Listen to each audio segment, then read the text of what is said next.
આપણે સવારે ખાસ કરીને આપણું જે પેપર છે આર્થિક વિચારધારાનો ઇતિહાસ,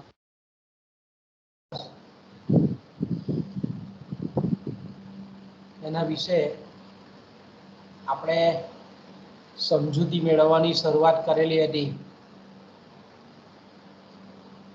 અને એમાં આપણે જોયું તે પ્રમાણે કે આર્થિક વિચારધારાના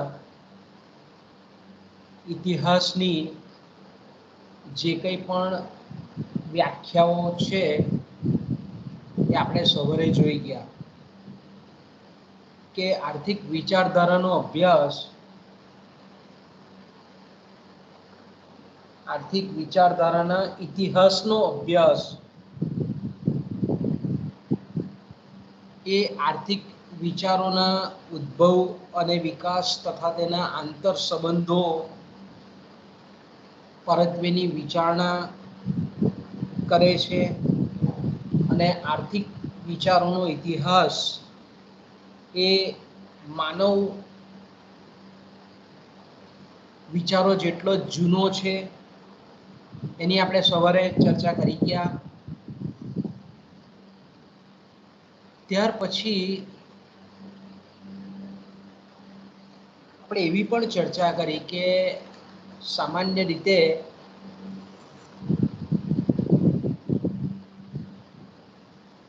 આર્થિક વિચારોનું ઐતિહાસિક પરિપૃષ્ઠમાં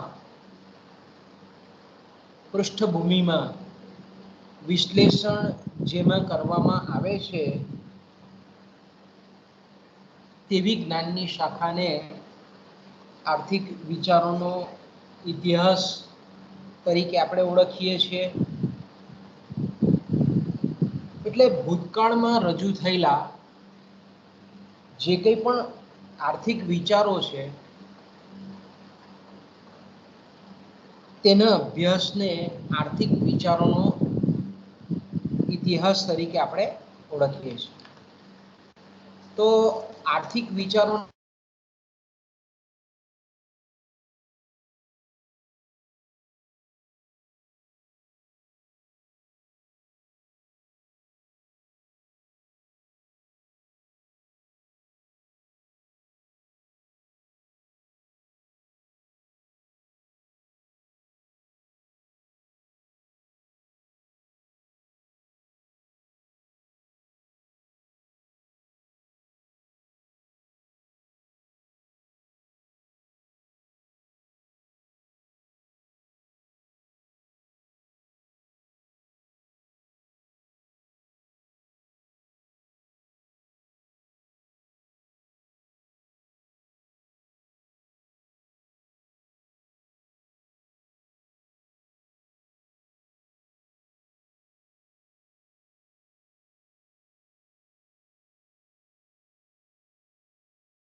सर कहीं गया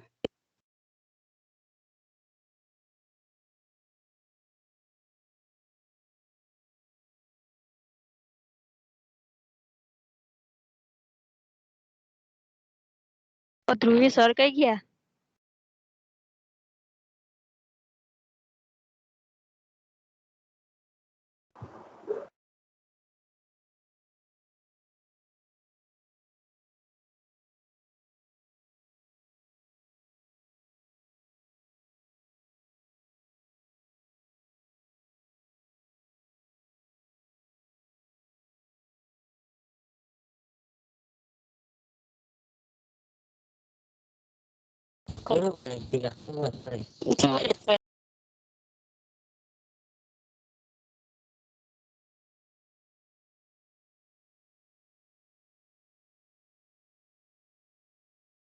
જરા અટકી ગયા વચ્ચે. કનેક્ટિવિટી ગઈ હતી, હવે પાછી આવી ગઈ છે એટલે આપણે ચાલુ રાખીએ કન્ટિન્યુઅસ.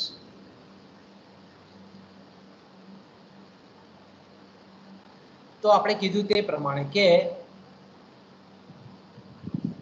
આરંભકાળથી વર્તમાન કાળ સુધી આર્થિક વિચારોના વિકાસના ઇતિહાસને આર્થિક વિચારધારાના ઇતિહાસ તરીકે આપણે ઓળખાવીએ છીએ. તો બાળકો આપણે જાણીએ છીએ તે પ્રમાણે કે પ્રાચીન કાળમાં આર્થિક વિચારોનો અભ્યાસ જે છે તે અલગ રીતે થતો હતો નહીં, કારણ કે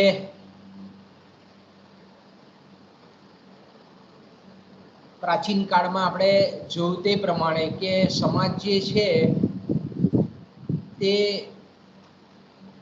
બહુ ઓછી વસ્તી ધરાવતો હતો અને આપણે જાણીએ છીએ તે પ્રમાણે કે લોકોની જરૂરિયાત પણ ખૂબ ઓછી હતી અને તેવા સંજોગોમાં સમસ્યાઓ પણ કેવી હતી, બહુ જટિલ હતી નહીં, બહુ અટપટી. અત્યારની આધુનિક સમયમાં આપણને જે જોવા મળે છે એવી પણ સમસ્યાઓ હતી નહીં. પણ ધીરે ધીરે આપણે જોયું તે પ્રમાણે કે સમસ્યાઓ જટિલ બનતી ગઈ એટલે આર્થિક વિચારોનો, જેને આપણે સંકુલ કહીએ છીએ, એવું અર્થશાસ્ત્ર એ પછીથી ડેવલપ થયું. પણ પ્રાચીન કાળમાં આપણે કહીએ છીએ કે આર્થિક વિચારોનો જે અભ્યાસ છે તે અલગ રીતે નહીં, પરંતુ જેને આપણે કહીએ છીએ કે રાજનીતિ શાસ્ત્ર, તત્વજ્ઞાન કે ધર્મજ્ઞાન આપણે કહીએ, ધર્મશાસ્ત્ર કહીએ છીએ, નીતિશાસ્ત્ર છે, એના અંતર્ગત ભાગ તરીકે આર્થિક વિચારોનો અભ્યાસ કરવામાં આવતો હતો. અને તેનું મેઇન કારણ એ હતું કે તે સમયે વસ્તી અને માનવ જરૂરિયાત ખૂબ મર્યાદિત હતી અને કુદરતી સાધન સંપત્તિ જે છે તે કેવી હતી, વિપુલ પ્રમાણમાં હતી. એટલે બહુ આર્થિક પ્રશ્નો તે સમયે ઘણા ઓછા હતા. એટલે અન્ય જ્ઞાનની જે શાખાઓ હતી તેમાં આર્થિક વિચારોનો અભ્યાસ એ કરવામાં આવતો હતો. ત્યાર પછી ધીરે ધીરે મેં કીધું તેમ કે સમાજની આત્મનિર્ભરતા ઓછી થવા માંડી, સાથે સાથે વિનિમયના માધ્યમ તરીકે નાણાંનો જન્મ થયો અને એ રીતે આપણે એમ કહીએ કે ઉત્પાદન, વપરાશ, વિનિમય અને વહેંચણીની સંબંધિત જે કંઈ પણ સમસ્યાઓ છે એણે જટિલ સ્વરૂપ ધારણ કર્યું અને તેના માટે આપણે એમ કહીએ કે જેના નિરાકરણ માટે અર્થશાસ્ત્રીઓ છે, એ અર્થશાસ્ત્રીઓએ નવા પ્રયાસો, નવા વિચારો હાથ ધર્યા. પરિણામ સ્વરૂપ આપણે એમ કહીએ કે ક્રમશઃ આર્થિક વિચારો પરથી આર્થિક વિચારોનો જે ક્રમશઃ વૈજ્ઞાનિક ઢબે વિકાસ થવા માંડ્યો અને જેને પરિણામ સ્વરૂપ આપણે એમ કહીએ કે આર્થિક સિદ્ધાંતો અને અર્થશાસ્ત્રની વિજ્ઞાન તરીકેના સર્જનની એક પૂર્વ ભૂમિકા આપણે જેને કહીએ છીએ તે ઊભી થઈ.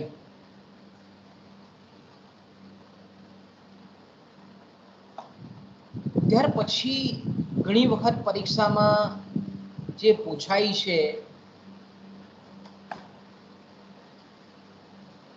એ છે આર્થિક વિચારધારાના ઇતિહાસનું અભ્યાસ ક્ષેત્ર.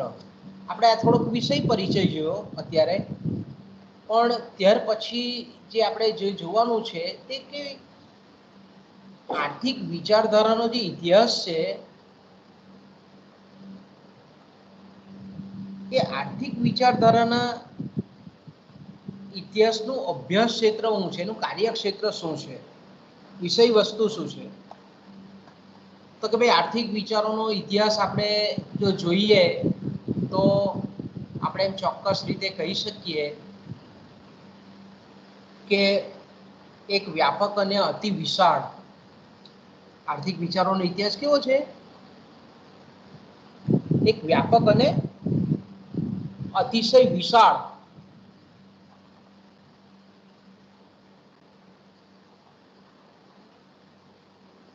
બાળકો અવાજ આવે છે તમને?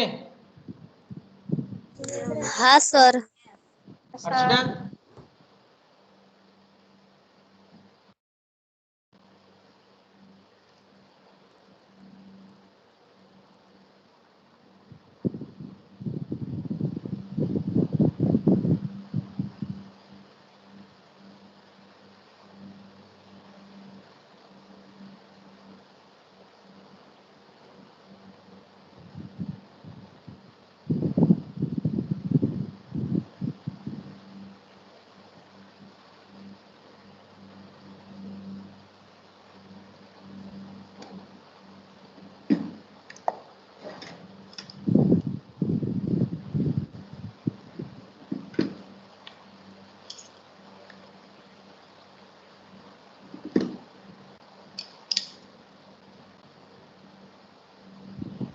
હાલો.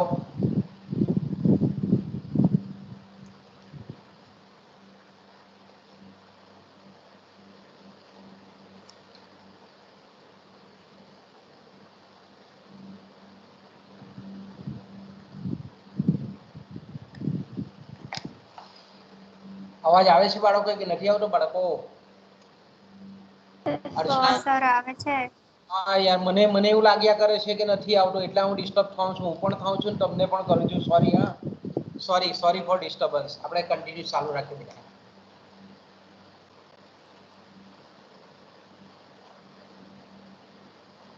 તો આપણે એમ કહીએ કે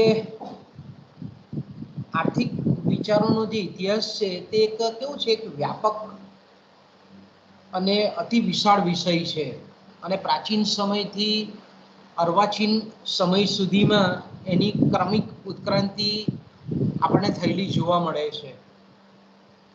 એટલે પ્રાચીન કાળથી અત્યાર સુધીમાં જે જુદા જુદા સમયગાળામાં જે કંઈ પણ અનેક પ્રણાલિકાઓ છે, દાર્શનિકો છે, તત્વવેત્તાઓ છે, તત્વવિદો છે, તત્વજ્ઞાનીઓ છે, રાજનીતિજ્ઞો છે, રાજપુરુષો છે, ધર્મગુરુઓ છે, મોટા મોટા ઋષિ મુનિઓ છે, વેપારીઓ છે, સમાજશાસ્ત્રી છે, વિજ્ઞાનીઓ છે, ગણિત શાસ્ત્રીઓ છે, અર્થશાસ્ત્રીઓ છે,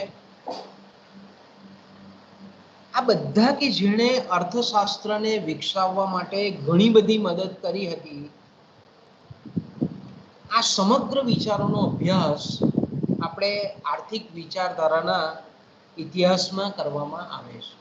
એટલે એનું અભ્યાસ ક્ષેત્ર જે જોઈએ આપણે તો ઘણું બધું કેવું છે, ઘણું બધું ઊંડું છે, ઘણું બધું વધારે છે.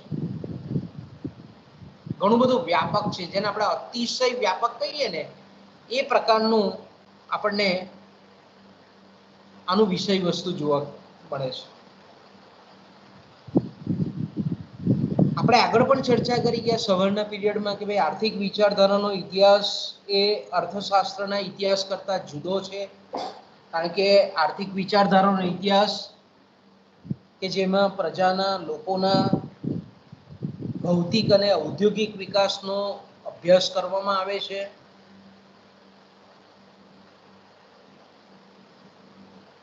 અર્થશાસ્ત્રનો ઇતિહાસ અને આર્થિક વિચારધારાનો ઇતિહાસ આ બંને શાખાઓ એટલા માટે ભિન્ન છે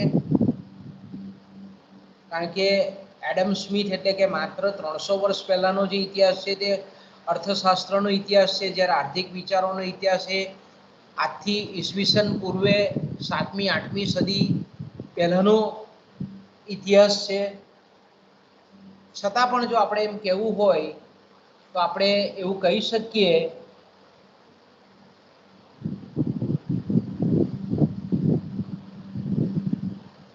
કે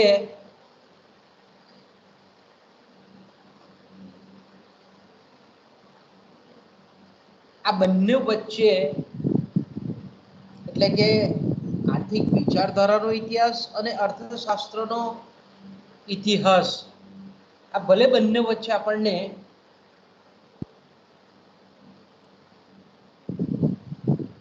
વાસ્તવમાં અંતર લાગે, પરંતુ બંને વચ્ચે ગાઢ સંબંધ આપણને જોવા મળે છે.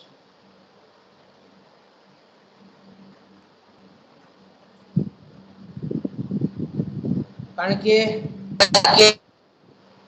કોઈ પણ કાળના આપણે કહીએ કોઈ પણ સમયકાળના આર્થિક વિચારો એ તત્કાલીન જે પરિસ્થિતિ છે એ તત્કાલીન પરિસ્થિતિ પ્રભાવિત થયેલા હોય છે. દાખલા તરીકે આપણે એમ કહીએ કે એરિસ્ટોટલ અને પ્લેટો, બરાબર, એરિસ્ટોટલ અને જેને આપણે પ્લેટો કહીએ છીએ, એ પ્લેટોના વિચારો કોનાથી પ્રભાવિત હતા? તો કે ભાઈ એરિસ્ટોટલ અને પ્લેટોના જે વિચારો હતા તે તત્કાલીન સમયની જે ગુલામી પ્રથા હતી એ ગુલામી પ્રથાથી પ્રભાવિત થયેલા હતા. કારણ કે તે વખતે ગુલામી પ્રથા હતી તે ગ્રીસ સંસ્કૃતિનું એક અભિન્ન અંગ હતું. એ જ રીતે આપણે એમ કહીએ કે કાર્લ માર્ક્સ જે ખૂબ જ અગ્રગણ્ય અર્થશાસ્ત્રી છે તેને આપણે પછીથી ભણવાના છે. કાર્લ માર્ક્સના જે આર્થિક વિચારો છે તે ખાસ કરીને આપણે જાણીએ છીએ તે પ્રમાણે કે ઇંગ્લેન્ડની જે ઔદ્યોગિક ક્રાંતિ હતી એ ઇંગ્લેન્ડની જે ઔદ્યોગિક ક્રાંતિ હતી એ ઇંગ્લેન્ડની ઔદ્યોગિક ક્રાંતિના પરિણામ સ્વરૂપ એના વિચારો હતા.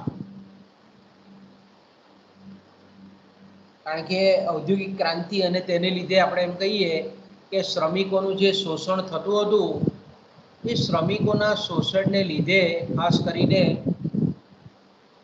કાર્લ માર્ક્સના વિચારો આપણને જન્મેલા છે એમ આપણે ચોક્કસ રીતે કહી શકીએ.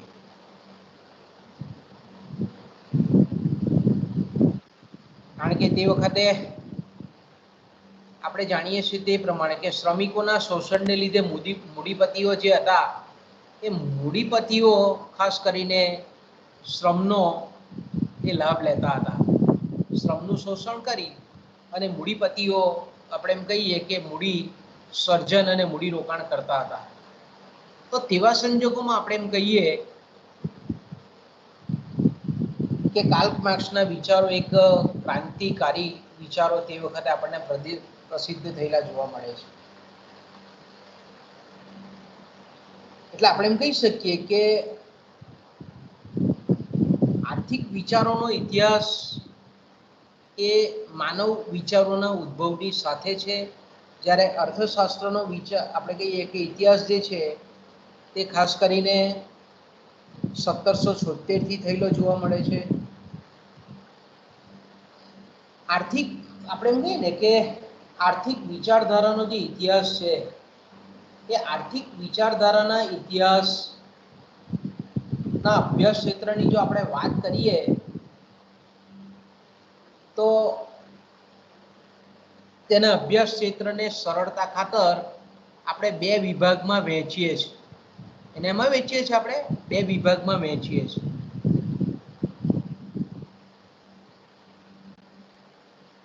બે વિભાગમાં ખાસ કરીને પહેલો વિભાગ છે અર્થશાસ્ત્રના આરંભ પહેલાના આર્થિક વિચારોનો ઉદ્ભવ અને વિકાસ. એટલે કે અર્થશાસ્ત્ર વૈજ્ઞાનિક સ્વરૂપ જ્યારથી એને પ્રાપ્ત કર્યું એ પહેલા આપણે એમ કહીએ કે જે કંઈ પણ આર્થિક વિચારધારાનો ઉદ્ભવ થયેલો અને વિકાસ થયેલો જેને આપણે આર્થિક વિચારોની ઉત્ક્રાંતિ કહીએ છીએ તેનો અભ્યાસ આપણે કરીએ છીએ.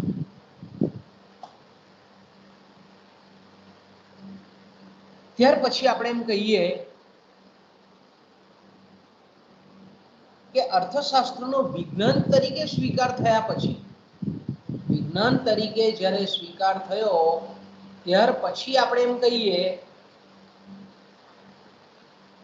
કે આર્થિક વિચારધારાનો ઉદ્ભવ અને વિકાસ થયો તેની આપણે ચર્ચા કરીએ છીએ. એટલે કે એનું અભ્યાસ ક્ષેત્ર આપણા એમાં છે. ત્યાર પછી આપણે એમ કહીએ કે આર્થિક વિચારધારાનો જે ઇતિહાસ છે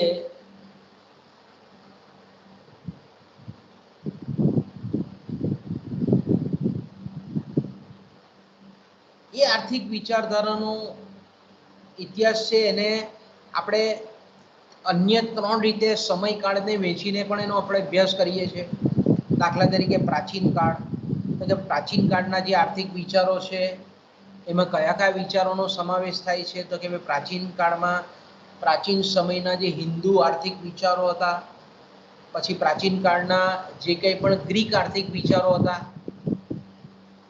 એની આપણે સમજૂતી મેળવીએ છીએ. રોમન વિચારો પ્રાચીન સમયના.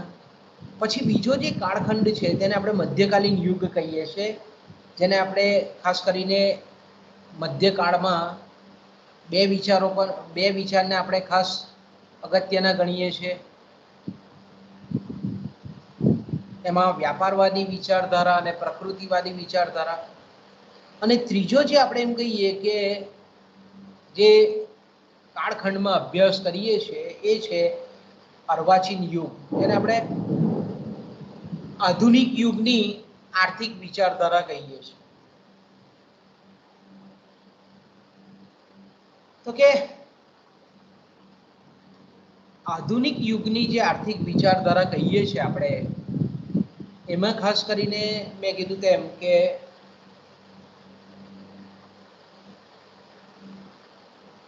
કેન્સ પછીના જે કંઈ પણ 1936 પછીના જે કંઈ પણ વિચારો છે એનો આપણે અભ્યાસ કરીએ છીએ. અર્વાચીન એટલે આધુનિક સમયમાં સમગ્રલક્ષી અર્થશાસ્ત્રનું જેને આપણે આરંભ બિંદુ કહીએ છીએ 1936, ત્યાર પછીના જે વિચારો છે તેને આપણે અર્વાચીન કે આધુનિક યુગની આર્થિક વિચારધારા કહીએ છીએ.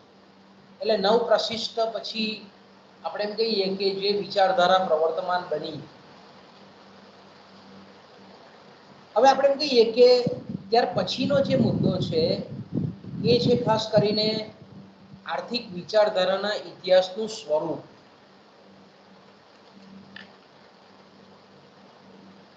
તો કે આર્થિક વિચારધારાના ઇતિહાસના સ્વરૂપમાં શું આવે? તો કે સ્વરૂપ એટલે આર્થિક વિચારોનો ઇતિહાસ જે છે તે વાસ્તવમાં શું છે? વિજ્ઞાન છે. વિજ્ઞાન છે તો કેવું વિજ્ઞાન છે? આદર્શવાદી વિજ્ઞાન છે, સમાજવાદી વિજ્ઞાન છે કે વાસ્તવિક વિજ્ઞાન છે?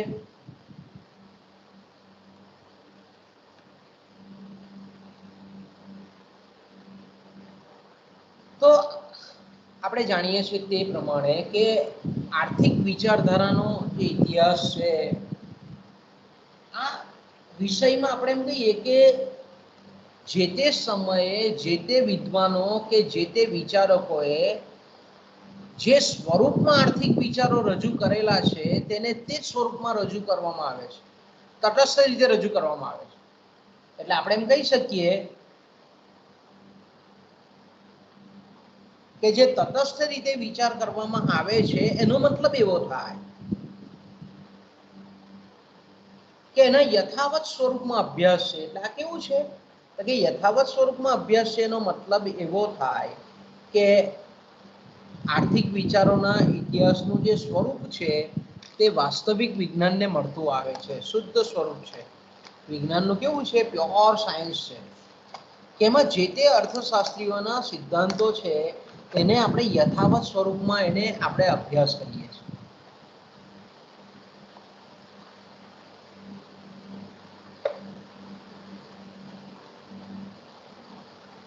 ઓકે, ત્યાર પછી આપણે એમ કહીએ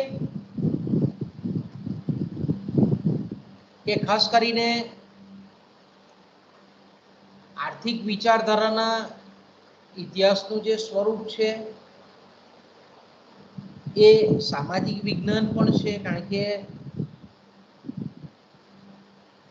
એમાં ખાસ કરીને આપણે જાણીએ છીએ તે પ્રમાણે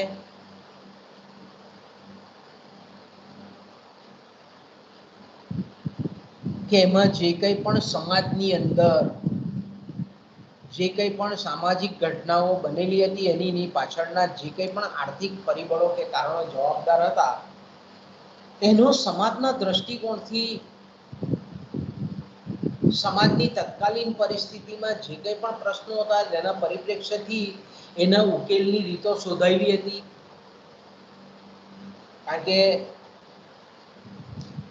માણસ એ સમાજનું એક અભિન્ન અંગ, અને એ અભિન્ન અંગના જે કંઈ પણ આર્થિક સમસ્યાઓ અને એના ઉકેલોનો અભ્યાસ આપણે આર્થિક વિચારધારામાં કરીએ છીએ, આર્થિક વિચારધારાના ઇતિહાસમાં કરીએ છીએ. એ જ રીતે આપણે એમ કહીએ કે પ્રાચીન સમયમાં જે કંઈ પણ આર્થિક વિચારો રજૂ થયા તેમાં રાજકીય રંગ, જેને આપણે કહીએ રાજકીય રંગ મિશ્રિત આર્થિક વિચારો હતા. એટલે આપણે એમ કહી શકીએ કે પ્રાચીન સમયમાં એક સમયગાળો એવો હતો કે જેમાં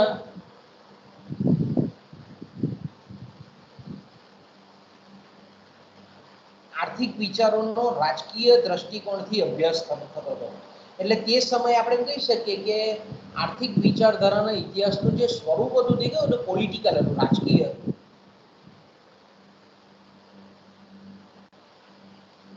એ જ રીતે આપણે એમ કહીએ કે પ્રાચીન કાળમાં આર્થિક વિચારોનો તત્વજ્ઞાન, ધર્મશાસ્ત્ર, નીતિશાસ્ત્ર એના અંતર્ગત ભાગ તરીકે અભ્યાસ થતો હતો.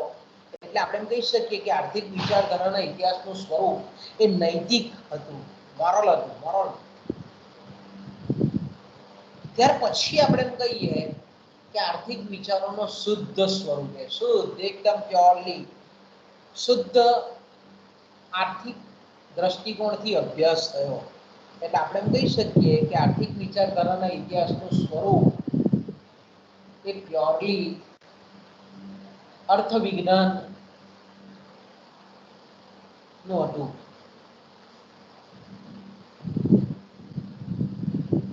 એટલે આપણે એમ કહી શકીએ કે આર્થિક વિચારધારાનો જે ઇતિહાસ છે અને એમાં જે કંઈ પણ આર્થિક વિચારો રજૂ થયા એ અનુસાર આર્થિક વિચારધારાના ઇતિહાસને વિજ્ઞાન, વાસ્તવિક વિજ્ઞાન, સામાજિક વિજ્ઞાન, આર્થિક તત્વજ્ઞાન, આર્થિક રાજ્યશાસ્ત્ર, તો વળી કેટલાક વિચારકો એને કલા તરીકે પણ ઓળખાવે છે. ટૂંકમાં આપણે એમ કહીએ કે આર્થિક વિચારોનો ઇતિહાસ સ્વરૂપે કલા અને વિજ્ઞાન એમ બંને છે, એમ આપણે શોર્ટ એન્ડ સ્વીટમાં કહી શકીએ. હવે આવે છે આર્થિક વિચારધારાના વિચારોના ઇતિહાસની, આર્થિક વિચારધારાના ઇતિહાસની અભ્યાસ પદ્ધતિ. જો બાળકો પૂછે છે, આપણી ચોપડીમાં એટલું બધું વ્યવસ્થિત છાપેલું નથી કે ભાઈ અભ્યાસ ક્ષેત્ર કોને કહેવાય અને અભ્યાસ પદ્ધતિ કોને કહેવાય. એટલે પરીક્ષામાં જ્યારે તમને પ્રશ્ન પૂછે તો ત્યારે તમારે તમારો વિવેક બુદ્ધિ વાપરી અને હું જે પ્રમાણે બોલું છું એ પ્રમાણે તમારે બરાબર મગજ રાખીને સાંભળવાનું.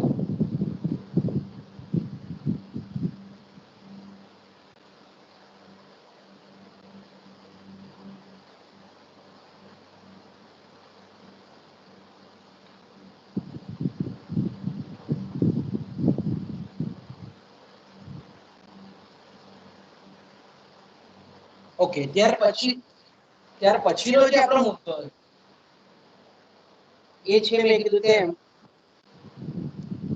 કે આર્થિક વિચારોના ઇતિહાસની અભ્યાસ પદ્ધતિ.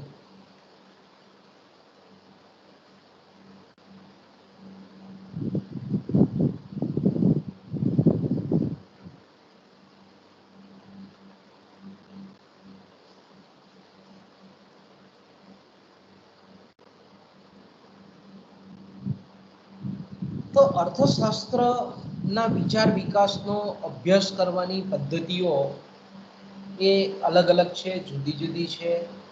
કારણ કે કોઈક વિચારક છે, આપણે કીધું તે પહેલા તો એ જ વાત કરી કે ભાઈ આર્થિક વિચારધારાના ઇતિહાસમાં આર્થિક વિચારો આપનાર એ તત્વજ્ઞાની છે, ધર્મગુરુ છે, સંત છે, કોઈ રાજકીય પુરુષ છે, કોઈ રાજા છે, કોઈ સનંદી અધિકારી છે, કોઈ કંપનીનો માલિક છે, કોઈ વેપારી છે. આપણે એમ કહીએ કે આર્થિક વિચારધારાના ઇતિહાસમાં જે આર્થિક વિચારો આપનાર એ માત્ર ને માત્ર અર્થશાસ્ત્રી છે એવું નથી,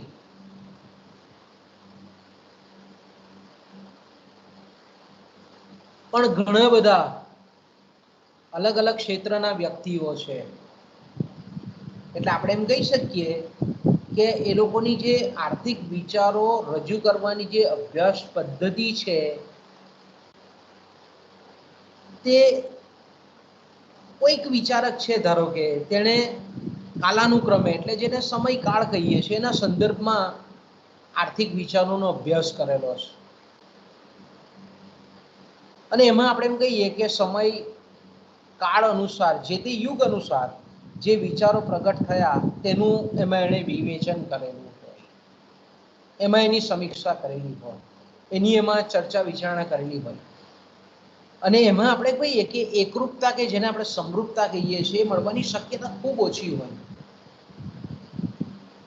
ઘણી વખત આપણે એમ કહીએ કે એક જ આર્થિક વિચારના અલગ અલગ વિભિન્ન મતો તત્કાલીન સમયમાં સમય અનુસાર તે સમયે જે તે સમયે સમકાલીન સમયમાં કદાચ અસંગત પણ હોય. પરસ્પર આપણે એમ કહીએ કે આર્થિક વિચારોમાં આપણને કાળ દેશ અલગ અલગ સ્થળે અલગ અલગ પ્રદેશમાં ભલે તત્કાલીન સમય છે, સમય સમાન છે, યુગ સમાન છે, છતાં પણ આપણે એમ કહીએ કે કોઈ એક જ આર્થિક બાબતે અલગ અલગ વિચારો અભિવ્યક્ત કર્યા હોય એટલે આપણને એકરૂપતા જોવા નથી મળતી. અભ્યાસ પદ્ધતિમાં કેવું છે, એક આપણે કોમન જે મેથડ હોય એવી મેથડ આપણને જોવા નથી મળતી. દાખલા તરીકે આપણે એમ કહું કે ભાઈ મધ્યકાલમાં વ્યાજ લેવું એ યુરોપના દેશોમાં પાપ ગણાતો હતો, કારણ કે ખ્રિસ્તી ધર્મમાં વ્યાજ લેવું એ બહુ પાપ ગણાતું હતું. કદાચ આપણે માનીએ કે મધ્યકાલીન સમયમાં જ અન્ય દેશોમાં, એશિયાના દેશોમાં વ્યાજ લેવું કદાચ યોગ્ય પણ ગણાય. એટલે એક જ આર્થિક વિચાર પણ યુગ પણ એક મધ્યકાલીન યુગ પણ અલગ અલગ જગ્યાએ અલગ અલગ વિચારોનો અલગ અલગ વિચારકોનો અલગ અલગ વિચાર પણ હોઈ શકે. એટલે આપણે એમ કહી શકીએ કે એની અભ્યાસ કરવાની જે પદ્ધતિઓ છે આર્થિક વિચારોની તે કદાચ આપણે એમ કહીએ કે કાળક્રમે અલગ અલગ પણ આપણને જોવા મળે છે. ઓકે. બીજી પદ્ધતિ જે છે આપણે એમ કહીએ અભ્યાસ પદ્ધતિ કે ભાઈ એવી અભ્યાસ પદ્ધતિ છે કે જેમાં કોઈ એક સિદ્ધાંત, એક સૂત્ર કે જેને આપણે કહીએ કે એક મધ્યવર્તી વિચાર માની લેવામાં આવે અને પછી એ વિચારો આપણે એમ કહીએ કે સિદ્ધાંતોનો વિકાસ કઈ રીતે થયો, કેવી રીતે થાય છે એનો વિકાસ, મધ્યવર્તી કલ્પીને એનો વિકાસ કેવી રીતે થયો તેનો અભ્યાસ કરવામાં આવતો હોય છે. જેને આપણે ઇંગ્લિશમાં કહીએ છીએ આઈડિયોલોજીકલ એપ્રોચ, એને આપણે કહીએ છીએ વૈચારિક અભિગમ. અને એમાં મોટા ભાગના આખા વિશ્વના અલગ અલગ દેશોમાં એના જેવા જ વિચારોનું એમાં પૃથક્કરણ આપણને થતું જોવા મળે છે. કદાચ આપણે એમ કહીએ કે તમને આમાં સમજ ના પડી હોય, હું સિમ્પલી સમજાવું કે ધારો કે વ્યાજ દર નિર્ધારણનો સિદ્ધાંત.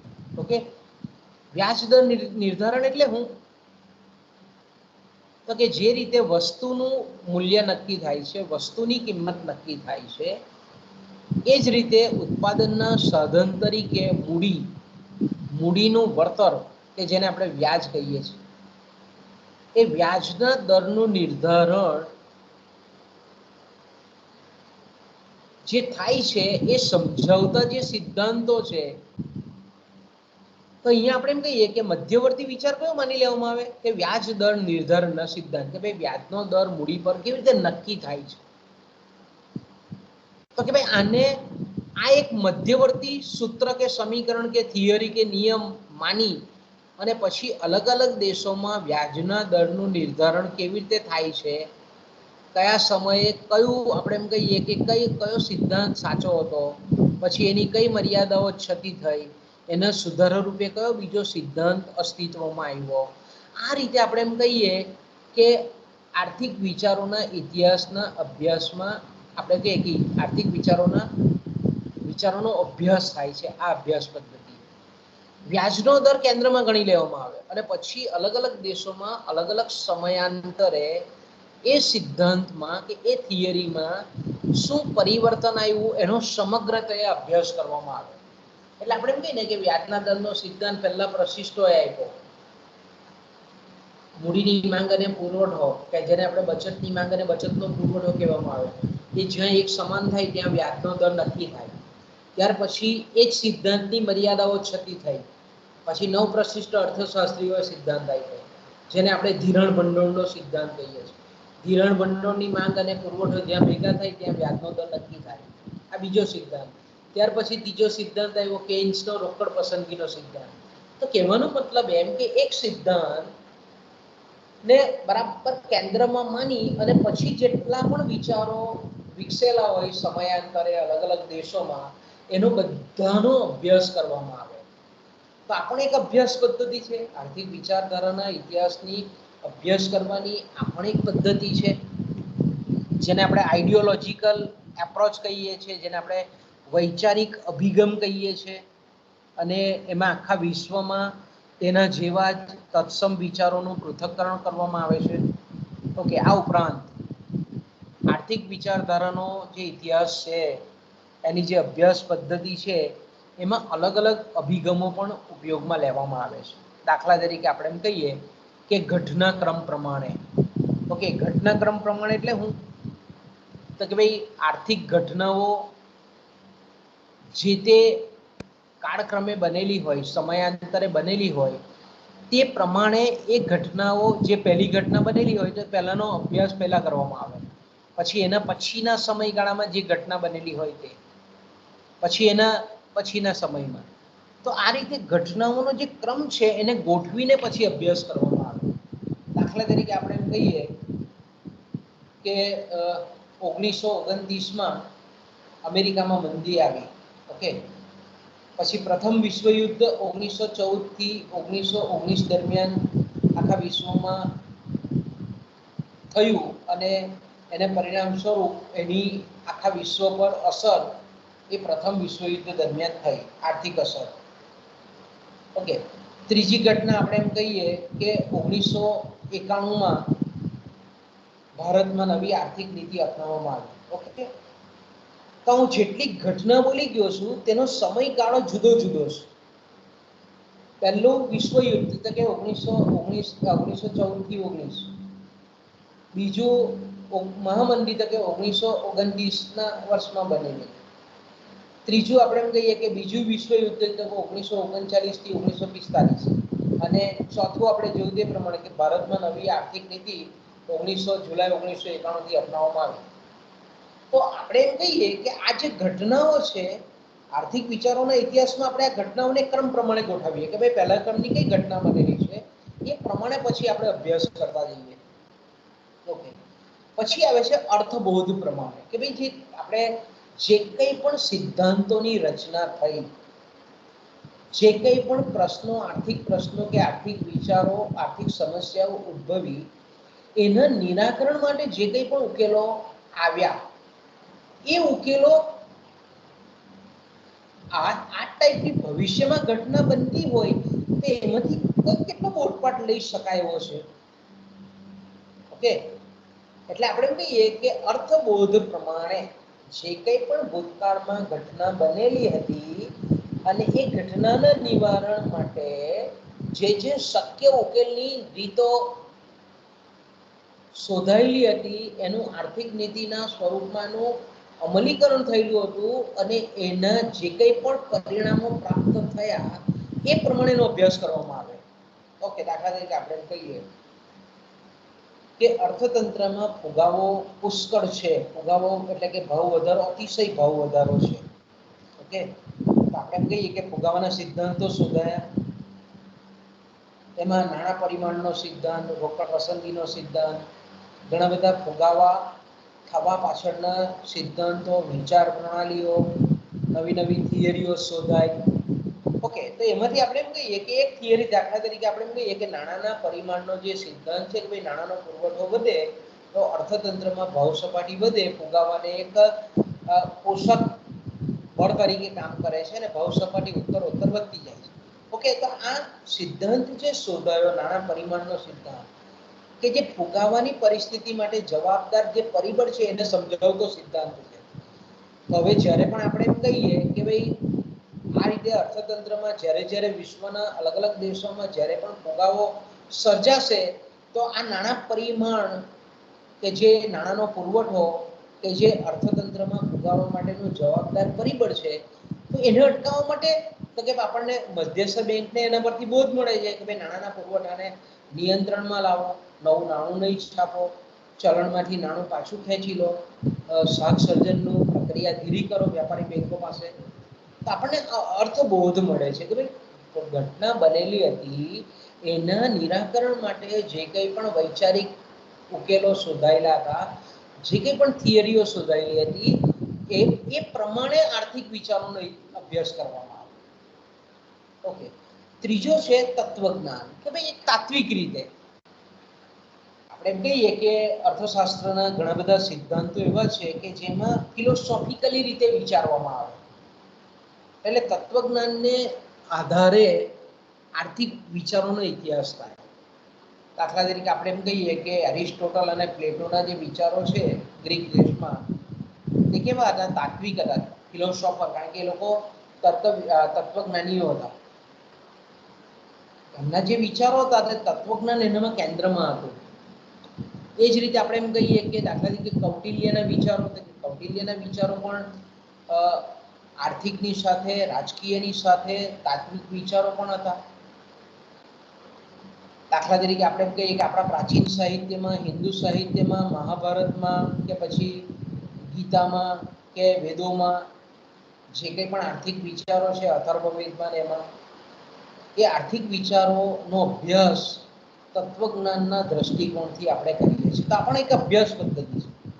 આર્થિક વિચારોના ઇતિહાસની અભ્યાસ પદ્ધતિમાં તત્વજ્ઞાનનો ઉપયોગ દ્વારા પણ આપણે આર્થિક વિચારોનો ઇતિહાસના અભ્યાસ કરી શકીએ છીએ. ઓકે, ત્યાર પછી આવે છે પ્રશિષ્ટ વ્યાપ્તિકરણ. પ્રશિષ્ટ વ્યાપ્તિકરણ એનો મતલબ એવો થાય કે જે કંઈ પણ આર્થિક વિચારો છે એ પ્રશિષ્ટ જે વિચારકોની જે વિચારધારા છે અર્થતંત્ર અંગેની, આર્થિક વિચારોની રજૂઆત માટેની જે કંઈ પણ એ લોકોએ ધારણા કરેલી છે એ સંદર્ભમાં અભ્યાસ કરાય. દાખલા તરીકે ડેવિડ રિકાર્ડોનો સિદ્ધાંત છે કે એડમ સ્મિથનો સિદ્ધાંત છે, એ સિદ્ધાંતને આપણે ભણવું હોય તો શું કરીએ? આપણે ધારણા કરી લઈએ કે ભાઈ પ્રશિષ્ટ અર્થશાસ્ત્રીઓ પૂર્ણ હરીફાઈમાં માનતા હતા, પ્રશિષ્ટ અર્થશાસ્ત્રીઓ માંગ અને પુરવઠા દ્વારા સમતુલા પ્રસ્થાપિત થાય છે, પ્રશિષ્ટ અર્થશાસ્ત્રીઓ માનતા હતા કે ભાઈ રાજ્યનો હસ્તક્ષેપ નહીવત છે. તો એને આપણે જ્યારે અભ્યાસ કરીએ છીએ આર્થિક વિચારોનો, અને ખાસ કરીને તે પણ પ્રશિષ્ટ વિચારધારાના પરિપ્રેક્ષ્યમાં, ત્યારે આપણે આ પ્રશિષ્ટ જે વ્યાપ્તિકરણ છે, જે કંઈ પણ પ્રશિષ્ટ વિચારધારા જે છે એના જે કંઈ પણ અનુમાનો છે, ધારણાઓ છે, એના પરિપ્રેક્ષ્યમાં આપણે અભ્યાસ કરીએ છીએ.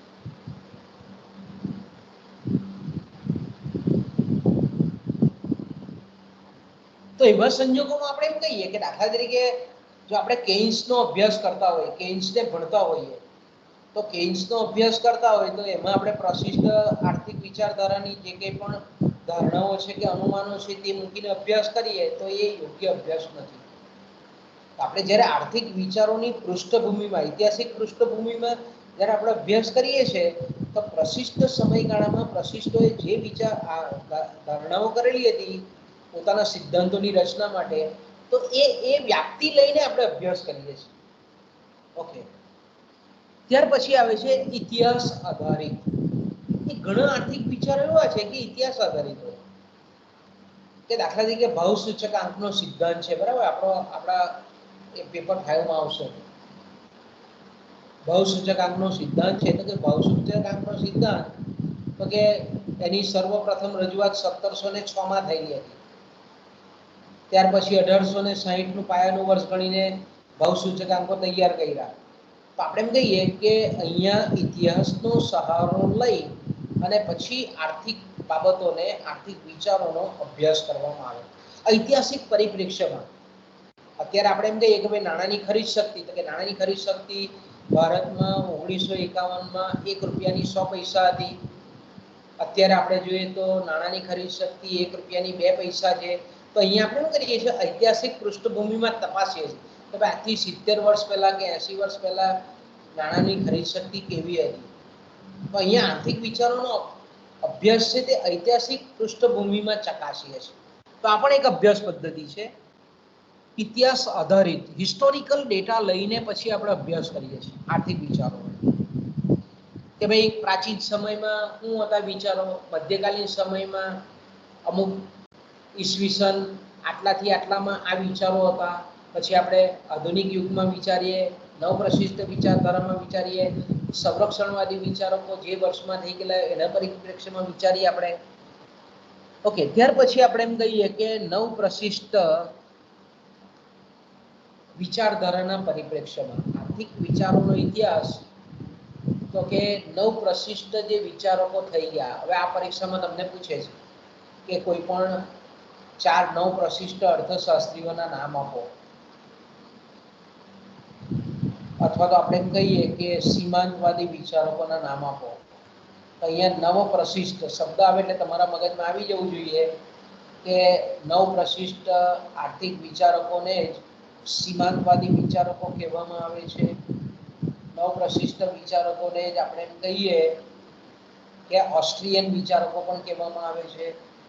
તો કે નવપ્રશિષ્ટ વિચારકો જે છે એમાં માર્શલ છે, આલ્ફ્રેડ માર્શલ છે, પીગુ છે, મિસિસ જોન રોબિન્સન છે, પછી ગોસેન છે, જેવન્સ છે, મેન્જર છે, જેવી ક્લાર્ક છે. આ બધા જે વિચારકો છે તેને આપણે નવપ્રશિષ્ટ વિચારકો કહીએ છીએ. તો આર્થિક વિચારોનો ઇતિહાસ આપણે જ્યારે સીમાંતવાદી પૃથક્કરણના સંદર્ભમાં કરતા હોઈએ તો એને આપણે નવપ્રશિષ્ટ આર્થિક વિચારની અભ્યાસ પદ્ધતિ કહીએ છીએ. કારણ કે નવપ્રશિષ્ટોએ જે કંઈ પણ સિદ્ધાંતો આપેલા છે એમાં એ લોકોએ સીમાંતવાદી પૃથક્કરણ આપેલું છે. અને એ લોકોના જ્યારે વિચારો આપણે ભણતા હોઈએ ત્યારે આપણે અભ્યાસ પદ્ધતિ નવપ્રશિષ્ટ વિચારકોની જે અભ્યાસ પદ્ધતિ હતી તેને ધ્યાનમાં રાખીને આપણે એ વિચારોનું મૂલ્યાંકન કરવું પડે. ત્યાર પછી આવે છે કલ્યાણલક્ષી. હવે આર્થિક વિચારધારાનો ઇતિહાસ છે એ આર્થિક વિચારધારાના ઇતિહાસ અથવા તો આર્થિક વિચારો જે છે એ આર્થિક વિચારોને આપણે કલ્યાણના સંદર્ભમાં બી અભ્યાસ કરીએ છીએ, એટલે કલ્યાણના દ્રષ્ટિકોણથી પણ આપણે આર્થિક વિચારોનો અભ્યાસ કરીએ છીએ. દાખલા તરીકે આપણે કહીએ કે માર્શલના જે વિચારો છે, પીગુના વિચારો છે, 1921માં એમણે the principle of economics for welfare એવું પુસ્તક લખેલું હતું. હેનરી કેરે છે અમેરિકાના. આ બધા વિચારકો કેવા છે કે જેણે સમગ્ર જે પોતાના વિચારો રજૂ કરેલા હતા એ કલ્યાણલક્ષી અર્થશાસ્ત્રના પરિપ્રેક્ષ્યમાં કરેલા હતા. કે ભાઈ આર્થિક વિકાસ કે પ્રગતિ થાય છે તેનાથી માનવ સુખાકારી કેટલી વધે છે, અર્થતંત્રની સંપત્તિમાં વધારો થાય છે એને લીધે માનવ જીવન કેટલું સુખી બને છે. હમણાં અત્યારે આપણે લેટેસ્ટમાં જોઈએ તો અમર્ત્ય સેનના જે વિચારો છે તે પણ કલ્યાણલક્ષી જે વિચારધારા છે એના આધારે રચાયેલા સિદ્ધાંતો છે. તો અહીંયા આર્થિક વિચારોનો અભ્યાસ જ્યારે આપણે કરીએ છીએ ત્યારે આ એક પરિમાણથી પણ એનો અભ્યાસ કરીએ છીએ. એટલે એક અભ્યાસ પદ્ધતિ તરીકે આપણે એમ કહીએ કે કલ્યાણલક્ષી ખ્યાલ જે છે, વિચારધારા છે, એના પરિપ્રેક્ષ્યમાં પણ આપણે આર્થિક વિચારોને મૂલવીએ છીએ.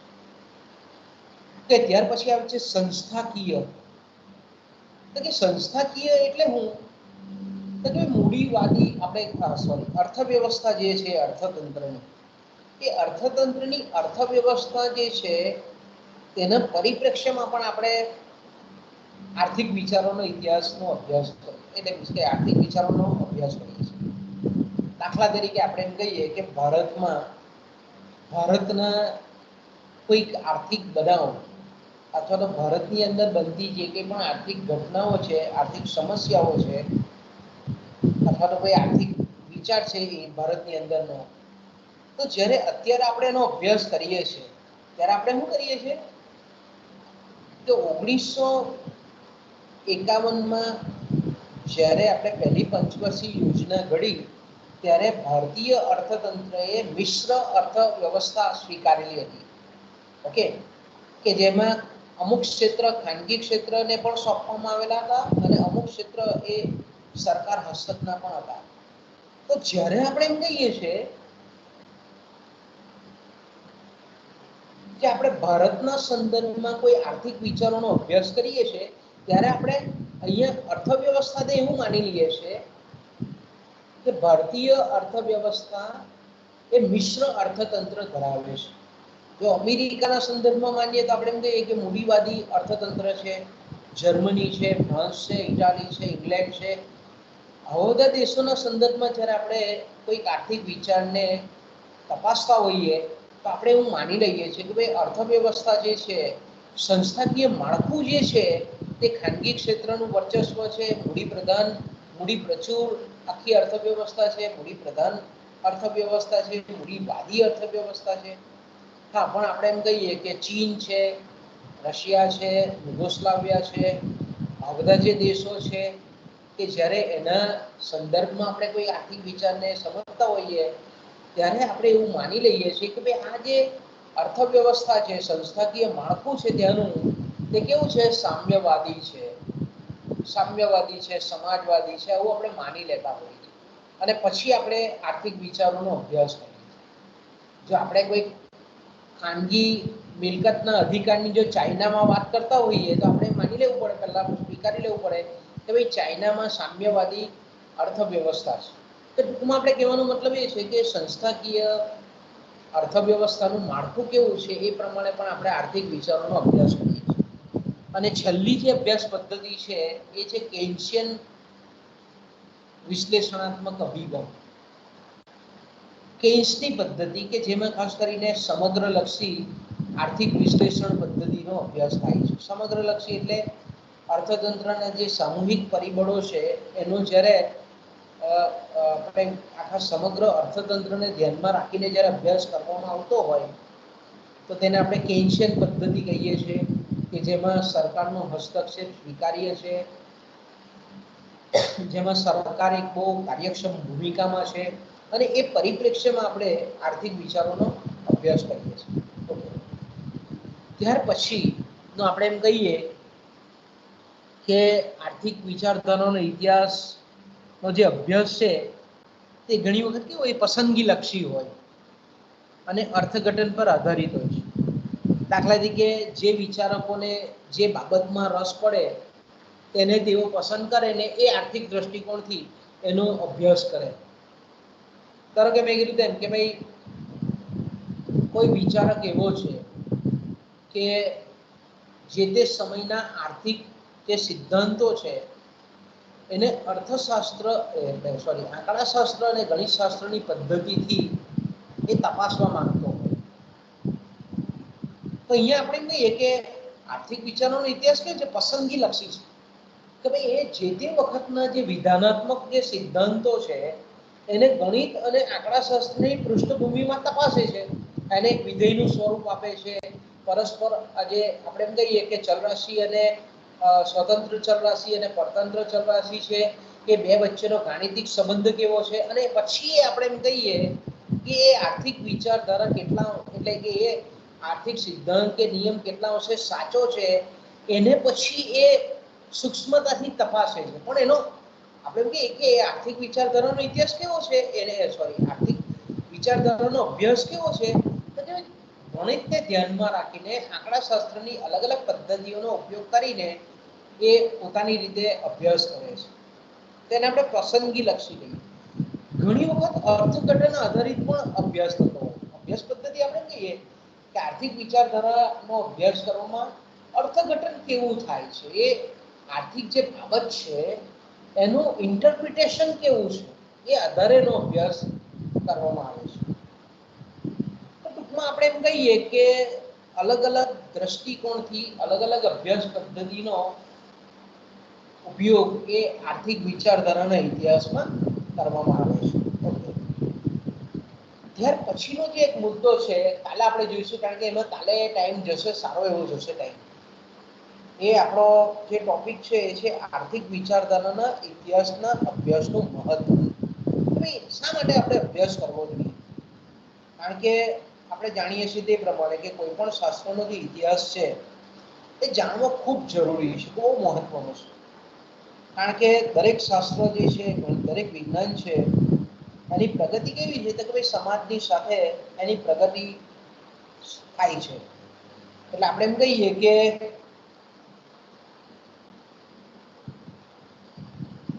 શાસ્ત્રના કોઈ પણ વિજ્ઞાનનો જે ઇતિહાસ છે એ તત્કાલીન સમયની જે પરિસ્થિતિ છે એ તત્કાલીન પરિસ્થિતિનો બોધ છે એમ આપણે કહી શકીએ. કારણ કે શાસ્ત્રનો ઇતિહાસ એ ખાલી એ શાસ્ત્રના જે સિદ્ધાંતો છે તેનો ઇતિહાસ જ નથી, બરાબર. કારણ કે આપણે જાણીએ છીએ તે પ્રમાણે કે શાસ્ત્રનો ઇતિહાસ એ જે તે સમયની જે કંઈ પણ પરિસ્થિતિ છે એનું પ્રતિબિંબ છે, એનું દર્પણ છે. એટલે આપણે એમ કહી શકીએ કે કારણ કે ભૂતકાળની જે પરિસ્થિતિ હોય કોઈ પણ દેશની એ ભૂતકાળની પરિસ્થિતિ વર્તમાન કાળનું માર્ગદર્શન કરે છે. અને આપણે જાણીએ છીએ તે પ્રમાણે કે ભાઈ કોઈ પણ જે શાસ્ત્રના સિદ્ધાંતો છે એ કાયમ સાચા હોતા નથી. કારણ કે એક સમયે સાચા પડેલા સિદ્ધાંતો સમય બદલાતા સમયાંતરે ખોટા પણ પડતા આપણને જોવા મળે છે. અત્યારના જે સ્વીકાર્ય સિદ્ધાંતો છે તે કદાચ આવનારા સમયમાં કદાચ ખોટા પણ હોઈ શકે. એટલે પરિસ્થિતિમાં જેમ જેમ બદલાવ આવે, સમય જેમ જેમ બદલાય, સમાજનું માળખું બદલાય, તેમ તેમ આપણે એમ કહીએ કે વિચારોમાં, આર્થિક વિચારોમાં પરિવર્તન કરવું ખૂબ જરૂરી છે, અનિવાર્ય છે. એટલા માટે આપણે કહીએ કે સિદ્ધાંતો હંમેશા પરિસ્થિતિની સાપેક્ષ હોય છે. જે સિદ્ધાંતો આજે અયોગ્ય છે તે કદાચ આવતીકાલે સ્વીકાર્ય પણ હોય. અને જે એક વખત માન્યતા પામેલા હતા તે કદાચ આજે ખોટા પણ હોય. એટલે એવું બની શકે છે. તો આપણે એમ કહીએ કે આર્થિક વિચારધારાના ઇતિહાસના અભ્યાસનું શું મહત્વ છે. યુનિવર્સિટીની પરીક્ષાની દ્રષ્ટિએ પણ ખૂબ અગત્યનો પ્રશ્ન છે. તો આપણે ડિસ્ક્રિપ્ટિવ વર્ણનાત્મક પેપર જો તમારે લખવાનું હોય તો પહેલા યુનિટમાંથી 110% પૂછાય એવો પ્રશ્ન છે. કે આર્થિક વિચારધારાનો ઇતિહાસ કોને કહેવાય, આર્થિક વિચારધારાના ઇતિહાસનું અભ્યાસનું મહત્વ શું છે, એની અગત્યતા શું છે, આવું આપણને 100% પેપરમાં પૂછાય. ખૂબ મહત્વનો પ્રશ્ન છે. એટલે આપણે એમ કહી શકીએ કે કોઈ પણ જે વિચાર છે, આર્થિક વિચાર હોય એ સામાન્ય રીતે આમ તો કહીએ કે વિચાર જે છે એ વિચાર શું છે? વિચારની પ્રગતિ એ પ્રગતિશીલ સમાજનું લક્ષણ કહેવાય. અને એ દ્રષ્ટિકોણથી આપણે એમ કહીએ કે અર્થશાસ્ત્રના વિચારના ઇતિહાસના અભ્યાસનું ઘણું જ મહત્વ છે. જેની ચર્ચા આપણે નેક્સ્ટ પીરિયડમાં કરીશું બાળકો. બરાબર, તમે પણ થાક્યા હશો. આપણે અહીંયા વિરામ લઈએ. બોલો કઈ બાળકો પ્રશ્ન હોય તો બોલો બેટા. છોકરાઓ અવાજ બરાબર સંભળાયો છે લેક્ચરમાં? મિત્રો હા સર. હા, કઈ તકલીફ નહીં પડી હા બેટા? સર. કારણ કે આજે નવી સિસ્ટમ પરથી પાછો ના. આજે લેક્ચર પાછો નવી સિસ્ટમ પરથી લીધેલો છે એટલે ઓકે ચાલો તો વાંધો નહીં. આપણે કાલે મળીએ બાળકો પાછા, બરાબર? કાલે આપણો આ જ હા. શીડ્યુલ છે. કાલે આ જ શીડ્યુલ છે. આજે જે પ્રમાણેનું પીરિયડનું માળખું છે એ જ પ્રકારનું સવારે એક પીરિયડ છે, બપોર પછીનો એક પીરિયડ છે. એટલે કાલે પણ આપણે આ જ શીડ્યુલમાં લઈશું, બરાબર? તો અહીંયાથી આપણે વિરામ લઈએ બાળકો.